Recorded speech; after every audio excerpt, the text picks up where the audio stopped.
roughly locate any community in the world, somewhere along a scale running all the way from democracy to despotism.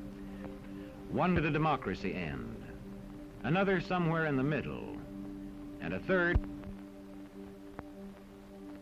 Let's find out about despotism. This man makes it his job to study these things.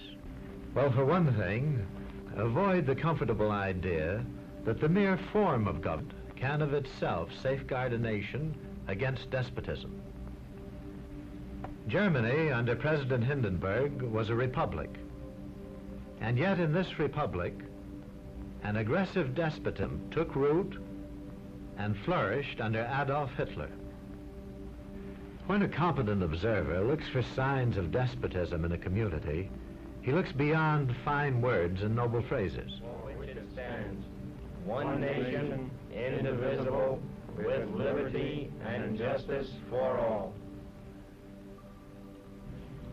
Many observers have found that two workable yardsticks help in discovering how near a community is to despotism: the respect scale and the power scale. A careful observer can use a respect scale to find how many citizens get an even break. As a community moves towards despotism, respect is restricted to fewer people. A community is low on a respect scale if common courtesy is withheld from large groups of people on account of their political attitudes. If people are rude to others because they think their wealth and position gives them that right, or because they don't like a man's race or his religion.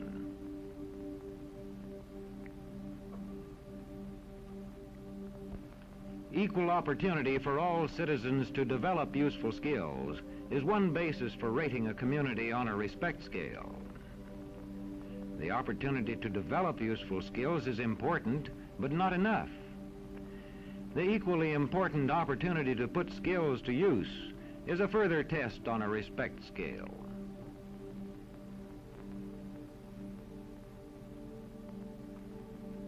A power scale is another important yardstick of despotism. It gauges the citizens' share in making the community's decisions.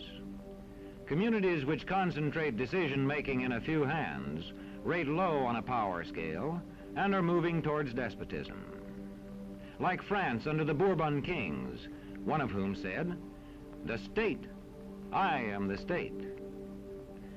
Today, democracy can ebb away in communities whose citizens allow power to become concentrated in the hands of bosses. What I say goes, see?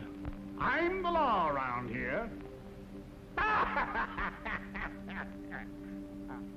The test of despotic power is that it can disregard the will of the people. It rules without the consent of the governed. Look beyond the legal formalities of an election in measuring a community on the power scale to see if the ballot is really free. If the citizens can vote only the way they're told, a community approaches despotism. When legislatures become ceremonial assemblies only and have no real control over lawmaking, their community rates low on a power scale.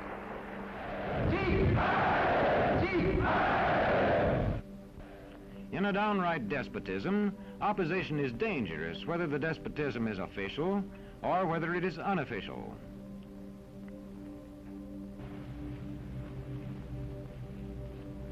The spread of respect and power in a community is influenced by certain conditions, which many observers measure by means of the economic distribution and information scales.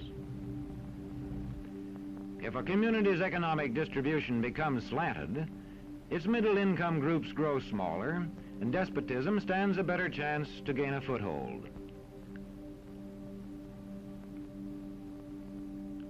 Where land is privately owned, one sign of a poorly balanced economy is the concentration of land ownership in the hands of a very small number of people.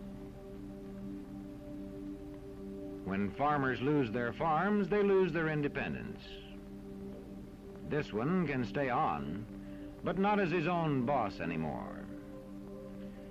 To the extent that this condition exists throughout a nation, the likelihood of despotism is increased.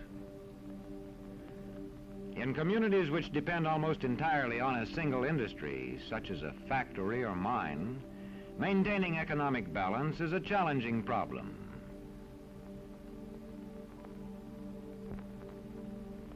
If this condition exists over the nation as a whole, so that the control of jobs and business opportunities is in a few hands, despotism stands a good chance.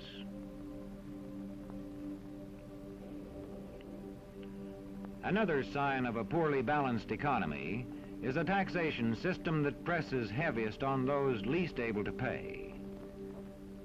A larger part of a small income is spent on necessities such as food. Sales taxes on such necessities hit the small income harder. In the days of the salt tax, feudal despotisms were partly sustained by this and other effects.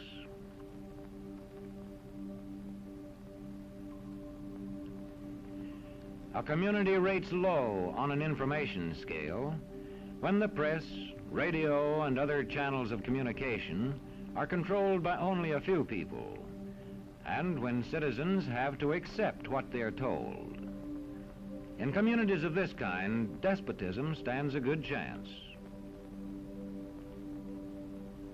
See how a community trains its teachers. Bear this in mind. Young people cannot be trusted to form their own opinions. This business about open-mindedness is nonsense. It's a waste of time trying to teach students to think for themselves. It's our job to tell them.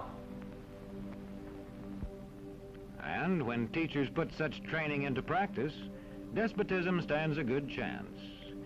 These children are being taught to accept uncritically whatever they're told. Questions are not encouraged. How can you ask such a question? Have you got a textbook? Yes, ma'am. Does it say here that our law courts are always just? Yes, ma'am. Then how dare you question the fact? Sit down. And so we aren't surprised when... But it must be true. I saw it in this book right here. And if books and newspapers and the radio are efficiently controlled, the people will read and accept exactly what the few in control want them to. Government censorship is one form of control. A newspaper which breaks a government censorship rule can be suspended. It is also possible for newspapers and other forms of communication to be controlled by private interests. I thought I told you to kill that story. It'll cost us a lot of advertising. If that story goes out, I quit. All right.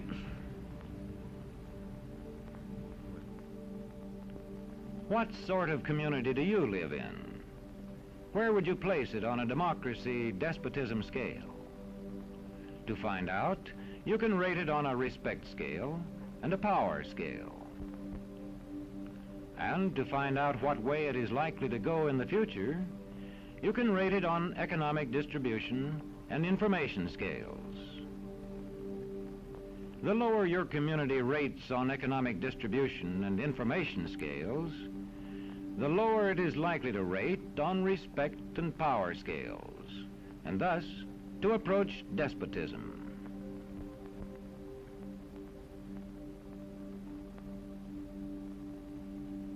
What happens in a single community is the problem of its own citizens.